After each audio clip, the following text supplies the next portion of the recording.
Good morning, everybody.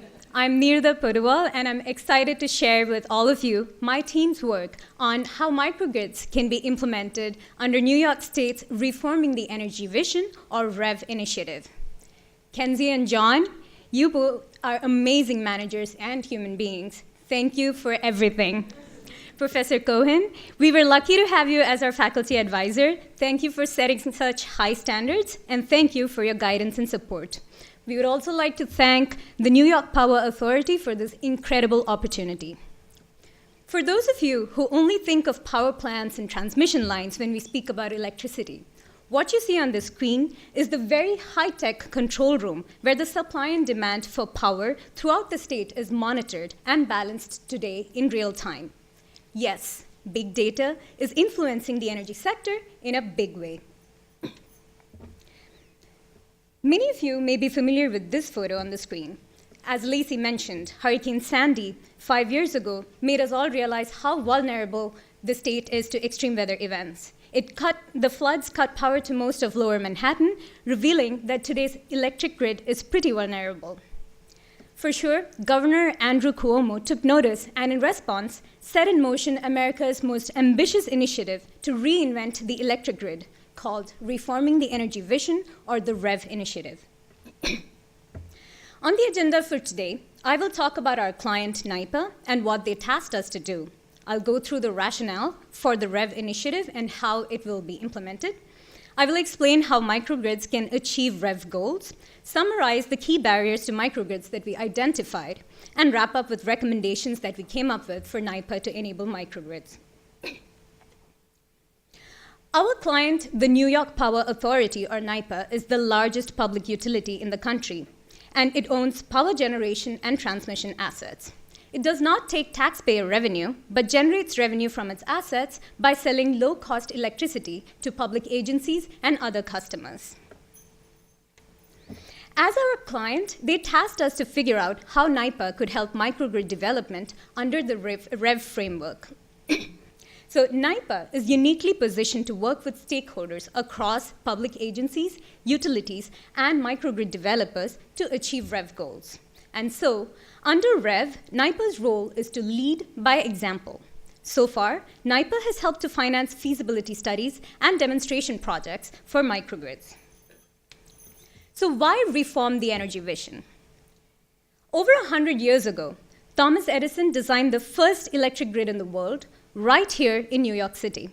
It was designed for electricity to flow in one direction from a centralized power plant to consumers, as shown in the figure on the left.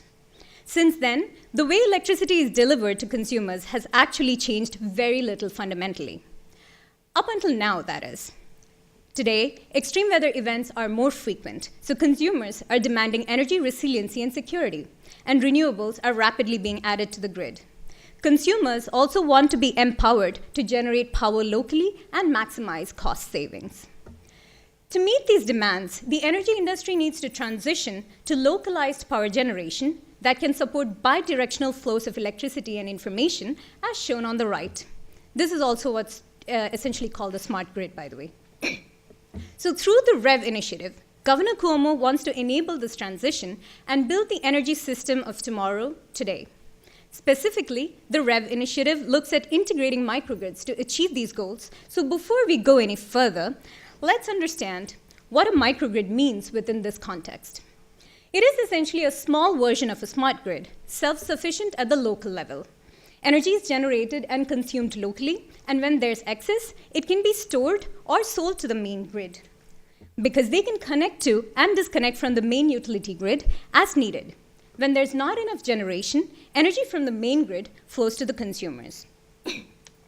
Typically, a microgrid has a processor or master controller that acts very much like a conductor at an orchestra, controlling and directing the voltage, frequency, and power quality of the system. So, why all the buzz? Why are microgrids touted as the future of energy? In the case of extreme weather or a blackout, it can disconnect from the main grid, providing resiliency at the local community level.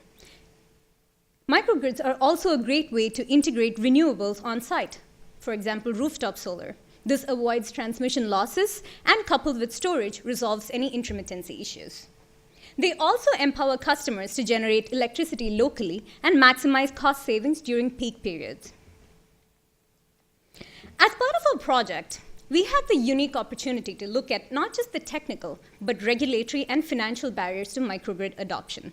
We interviewed over 20 stakeholders, including project developers and owners, public agencies, private utilities, and research institutes.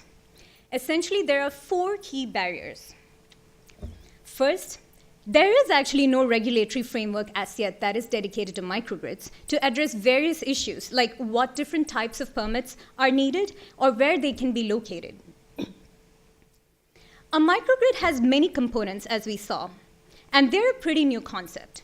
So far, no one has quite managed to put them all together and finance them with a successful and replicable model. Traditionally, utilities invest in grid infrastructure and recover costs through electric bills to consumers. As we move towards the future with localized generations, utilities will be moving away from this model. Maybe they'll manage microgrids or buy energy from them, but at this point, it's not really certain what their role will be. Now, we've seen that bulk energy supply and demand is being managed in a very sophisticated way, but at the local level, private utilities are still building capacity to manage data in real time. This makes it difficult to effectively distribute electricity and to maximize the value of microgrids and monetize them effectively.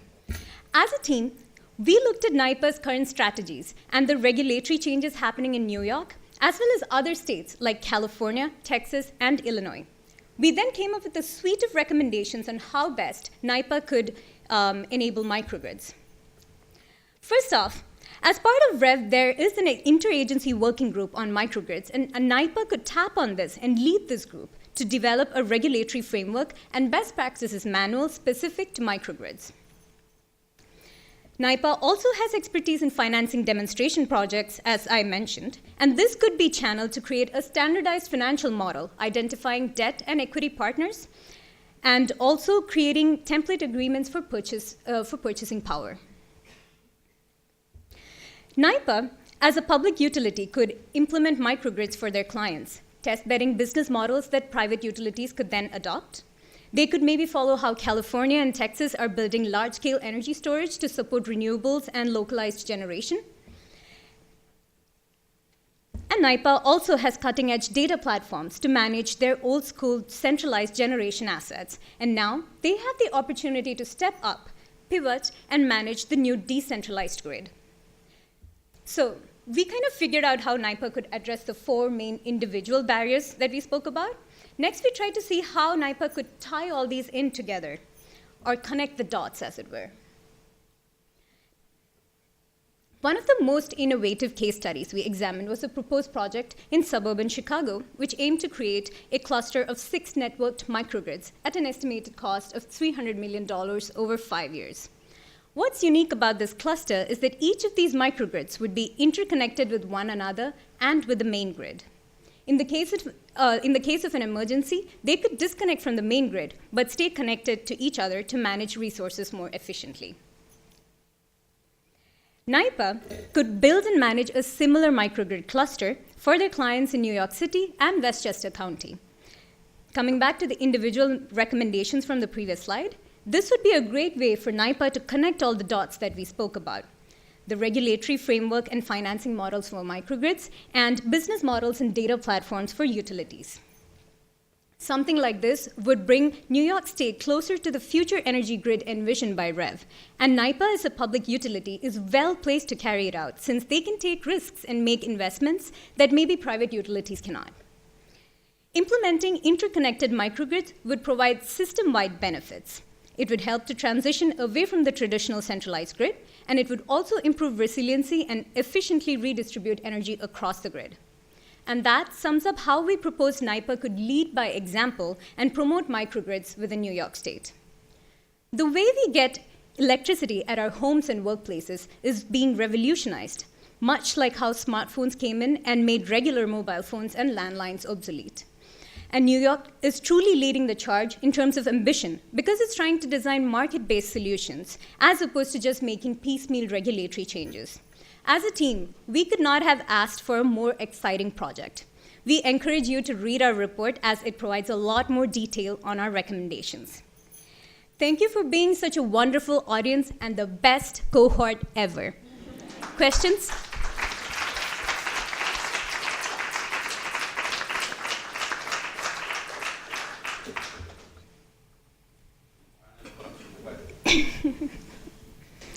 Nee, that was a really great presentation. Thank you. So I just had a question about the recommendations that you're making, for example, developing the standardized financial model, making use of the data platforms. Is this something you see as like a revenue generating service for NIPA? Are people going to pay NIPA to do these things? Yeah, so it's interesting because a lot of things are happening in terms of how utilities in themselves can generate revenue. For instance, in the past, at the wholesale level, storage did not have that much value, but right now the New York Independent System Operator is revising that and trying to see how large-scale storage can actually be monetized at the wholesale level. So that, for instance, is one aspect that NIPA should definitely keep track of. Data platforms as well. It's a really interesting time right now. At the retail level, NIPA is, the entire state is moving towards a new business model for utilities to generate revenue. As I mentioned, traditionally, they invest in large-scale infrastructure and then pass on the cost, as it were, to consumers.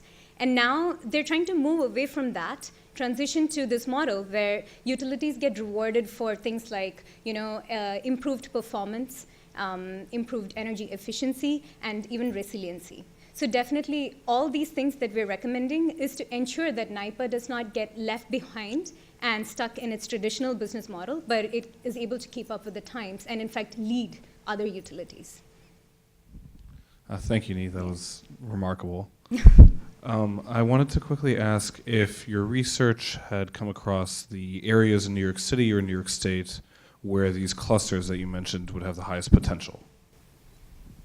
So since we're recommending that, actually that's a really good question. So since we're recommending that NIPA should be the person, the entity implementing this in the first place, it makes sense for us to look at customers, at NIPA's customer base. And that's why I mentioned that it would be feasible for NIPA to implement this for their clients in New York City and Westchester County. Great presentation, Nee. Thank you. So I'm concerned, I guess, from your opinion, do you think that this market strategy will be more progressive to incentivize NEPA to participate versus, the policy regulations? Because if we look at everywhere else, I think like California, policy regulation has shown to be more promising than expecting these private companies to sort of serve the greater cause by themselves.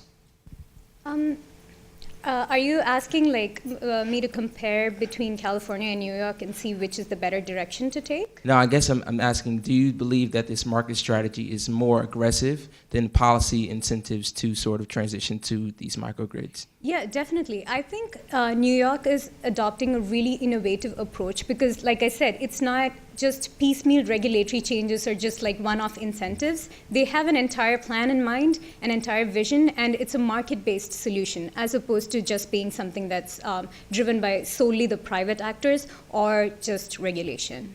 So definitely, I think New York is doing the right thing about this. And just like how we had the first electric grid here, my bet is that the first distributed localized generation grid is also going to take place in New York. And I'm excited to have been part of it in whatever way that we could have. Yeah.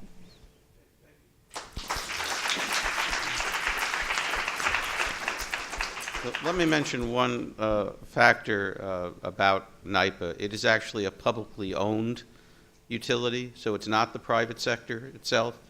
It's the last vestige of communism we have here in New York, although I guess there's also NYCHA and the City University and the State University. But in fact, the idea of a public power agency like this is in fact to leverage and model the private sector. So it's a fairly complicated story. I thought the question was a good one about whether The private sector is going to do this on their own based on market forces. The electric utilities sector of the economy is as regulated as any part of the economy could be. Every state has public service commissions regulating what are basically natural monopolies. New York, in addition to having the regulatory structure, also has a publicly owned power company. So it has a lot of leverage and tools to accomplish this if it chooses to do it.